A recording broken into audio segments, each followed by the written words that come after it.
Hi అండి, నేను మీ Chandrika. Welcome back to ask kitchen wonders. ఈరోజు మన కిచెన్లోని టేస్టీగా పాలకూరతో మంచి కర్రీ అయితే చేసుకుందామండి. పాలకూర ఉల్లికారం రెసిపీ అనమాట. చాలా బాగుంటుంది, చాలా ఈజీగా తొందరగా చేసుకోవచ్చు అనమాట. పాలకూర అంటే ఇష్టం లేని వాళ్ళు చాలా ఇష్టంగా తింటారనమాట. దానికోసం ముందుగా పాలకూరని సన్నగా తరిగి పెట్టుకోవాలి. ఎంత వీలైతే అంత సన్నంగా ఈ పాలకూరని కట్ చేసుకోవాలి. పాలకూర అంటే స్మెల్ పడని వాళ్ళు కూడా ఈ కర్రీ ఈ పద్ధతిలో చేసుకుంటే చాలా ఇష్టంగా తింటారు. రైస్లోకి చపాతీలోకి సూపర్గా ఉంటుందన్నమాట.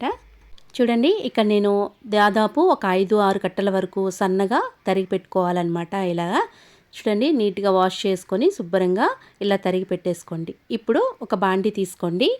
1 టేబుల్ స్పూన్ ఆయిల్ వేయండి. దీంట్లోకి 2 ఉల్లిపాయలు పెద్ద ముక్కలుగా కట్ చేసుకొని 1 కప్పు వరకు వేసుకోండి. ఈ ఉల్లిపాయలు కొద్దిగా ఒక 1 మినిట్ పాటు ఫ్రై అయితే చాలు, మరీ ఎక్కువగా ఫ్రై చేయని అవసరం లేదనమాట. ఇలా కొద్దిగా వేగిన తర్వాత దీంట్లోకి 10 లేదా ఒక 12 వెల్లుల్లిపాయలు పొట్టు తీసేసి వేసేసేయండి. ఈ వెల్లుల్లిపాయలు ఉల్లిపాయలు 1 మినిట్ పాటు వేయించుకోండి. మరీ రోస్ట్గా వేగవసరం లేదు. ఒక 2 నిమిషాలు వేయించుకుంటే ఉల్లిపాయలు వెల్లుల్లిపాయలు అనేది ఇలా వేగిపోతాయి. ఇలా వేయించిన వెల్లుల్లిపాయలు ఉల్లిపాయలు స్టవ్ ఆఫ్ చేసేసి దీన్ని మనం గ్రైండ్ చేసుకోవాలన్నమాట. ఒక మిక్సీ జార్ తీసుకోండి. మిక్సీ జార్లోని ఈ ఉల్లిపాయలు బాగా చల్లారిన తర్వాత వెల్లుల్లి వేసేసేయండి. ఇలా వేయించి గ్రైండ్ చేసుకుంటే మనకి కర్రీలోకి పచ్చివాసన అనేది రాకుండా ఉంటుందన్నమాట. ఇలా వేయించిన తర్వాత దీంట్లోకి 1 టేబుల్ స్పూన్ వరకు ఉప్పు వేయండి. అలాగే 1/2 టీ స్పూన్ వరకు పసుపు, అలాగే 1/2 టీ స్పూన్ వరకు జీరా పౌడర్, అలాగే 1/2 టీ స్పూన్ వరకు ధనియా పౌడర్ వేయండి. మీరు కారం ఎంత తినగలరో దాన్ని బట్టి 2 టేబుల్ స్పూన్ల వరకు కారం వేయండి. దాంట్లోకి ఇప్పుడు 1 టేబుల్ స్పూన్ వరకు చింతపండు నానబెట్టిన పీసెస్ అయితే ఇలా వేసుకోవాలి.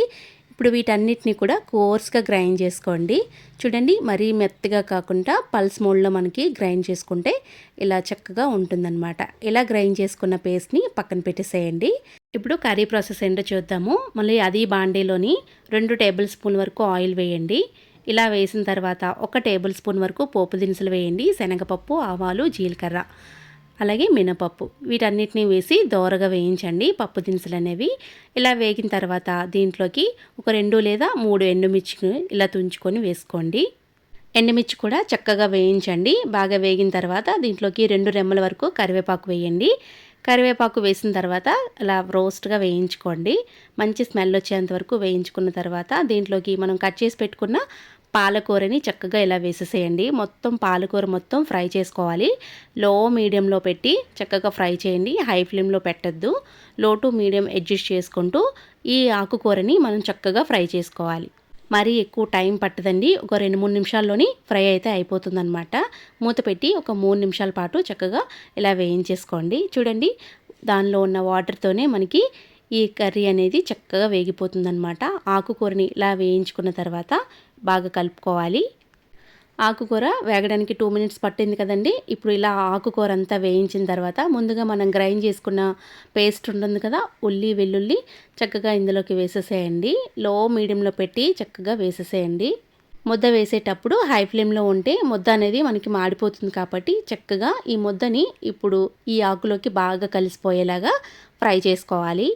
ఆల్రెడీ మనం వెల్లుల్లి ఉల్లిపాయ చక్కగా ఫ్రై చేసాం కాబట్టి ఎక్కువ వేగనవసరం లేదు. మరొక 5 నిమిషాల పాటు దీన్ని ఫ్రై చేసుకుంటే పాలకూర ఉల్లికారం రెడీ అయిపోతుంది. చూసారా, ఇలా ఆయిల్ అంతా సపరేట్ అవుతున్నప్పుడు చక్కగా ఇలా వేయించేసుకోండి. చూసారా, అడుగు వాటర్ ఏమీ లేకుండా మనకి వెల్లుల్లి చక్కగా వేగిపోయింది కదా. ఇలా వేయించుకున్న తర్వాత దీంట్లోకి ఫైనల్గా కొంచెం కొత్తిమీర వేసేసి బాగా కలిపేసి దించేసేయాలి.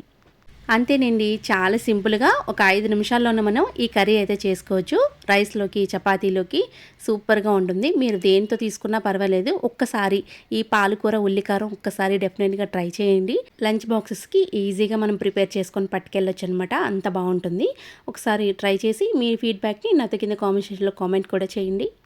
వీడియో కనుక నచ్చితే లైక్ చేయండి, షేర్ చేయండి. మరిన్ని టేస్టీ అండ్ సింపుల్ రెసిపీస్ కోసం మన ఆస్క్ కిచెన్ వండర్స్ ఛానల్ని సబ్స్క్రైబ్ చేయండి. Thank you for all.